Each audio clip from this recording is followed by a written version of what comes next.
Hello again, and welcome back to another episode of the Rekindling the Legacy podcast. I am Professor Andrew Davies.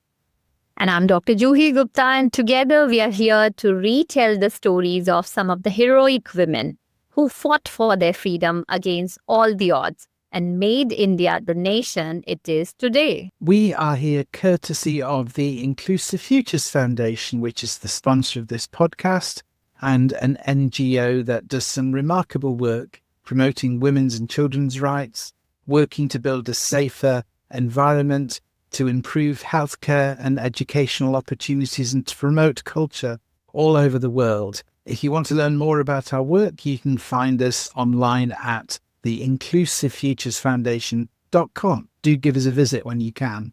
And before we start, we would like to thank you for joining us on what we hope will be an inspirational journey through the lives and experiences of some of the underestimated, often unacknowledged, pioneering women who shaped Indian history.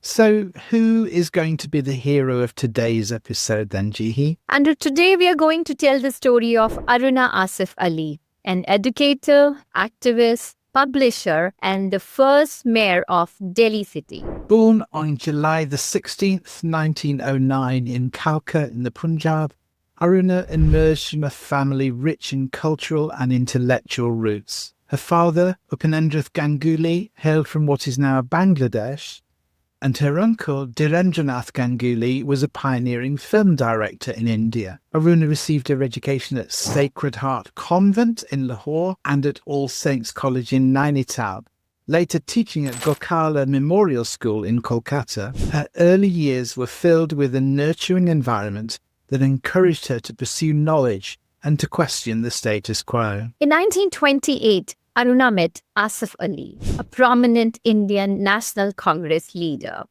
Their union, transcending age and religious barriers, defied social norms. To no surprise, the family rejected their union. Aruna once recounted, and I quote, "My paternal uncle regarded me as dead. He even performed my shraddh. Yet, this resilience would define her life." Despite the challenges, Aruna's determination to live her life on her own terms was unwavering, setting the stage for her future activism. That activism first took root in the early 1930s. In 1931, Aruna joined the Salt Satyagraha movement. Arrested at the age of just 21, she was the last political prisoner held from that satyagraha. Fellow women who'd been released refused to leave prison until she was freed as well.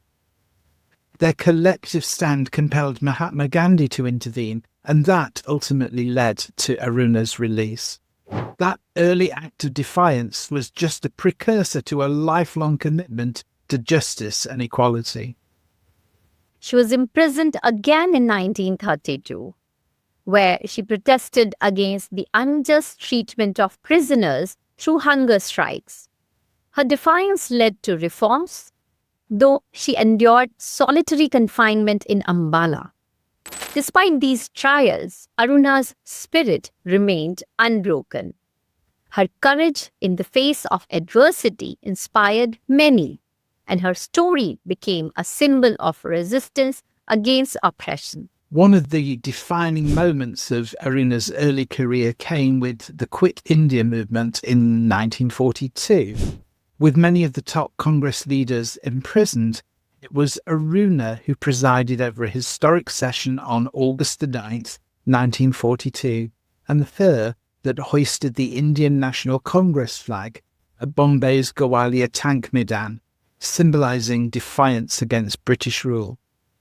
This act etched her name as the heroine of the Quit India movement, later earning her the revered title, the Grand Old Lady of the independence movement. Her bold actions during this period were pivotal in the struggle for India's freedom. Aruna went underground to evade arrest, editing the Congress magazine Inqilab, galvanizing youth participation. Despite several health issues and living under constant threat, she refused to surrender until 1946, when the arrest warrant was withdrawn. Her dedication to the cause was unwavering, and her efforts played a crucial role in mobilizing support for the independence movement.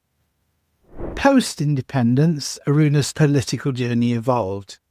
Disenchanted with the Congress Party, she joined the Socialist Party in 1948 and later moved further left to join the Communist Party of India. A champion for women's rights throughout, she co-founded the National Federation of Indian Women in 1954. And as Delhi's first mayor in 1958, she spearheaded numerous social welfare initiatives, focusing on education, healthcare, and women's empowerment. Aruna's life was marked by fearless activism and a strong commitment to justice. She maintained close ties with leaders like Indira Gandhi and Rajiv Gandhi, even supporting the controversial emergency imposed by Indira Gandhi. Her relationships with these leaders were complex, reflecting her multifaceted approach to politics and social change. She passed away on July the 29th in 1996, but her legacy endures to this day. Aruna Asaf Ali received the International Lenin Peace Prize in 1964, the Jawaharlal Nehru Award for International Understanding in 1991, the Padma Vibhushan in 1992, and posthumously the Bharat Ratna in 1997. Today, Aruna Asaf Ali Marg in New Delhi and commemorative stamps, amongst many other things, honour her memory. Her contributions to India's history are celebrated and remembered by the generations. And like always, we would like to conclude our biography by asking and answering this simple question: what was her legacy?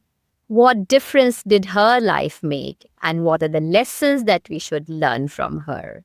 How does she inspire us? So, Andrew, what would you say about Aruna Asaf Ali? Aruna Juhi, to me, is a really interesting character in that she draws on the strength of her educational context to become a politician of great significance. She was a great public speaker as well. She was a beacon for women and for freedom fighters. As a speaker and as a presenter, she was a remarkable woman as well. But I think the overarching lesson we can learn from her is that it's possible to work across political spectrums. It's possible to work with people that you don't agree with, to work for the good of the country and the city that you are leading. She tells us about the importance of standing up for what you believe in, for what is right, and she teaches us of the enduring legacy of those who dare to challenge the status quo. Well, that brings us to the end of this episode. What a remarkable woman Aruna was, and how impactful her life has been. We hope her story inspires and uplifts you today. If it has done, then please do like this episode and follow our channel. We have lots more stories to tell you about some of the remarkable Indian women freedom fighters, and we look forward to joining you next time.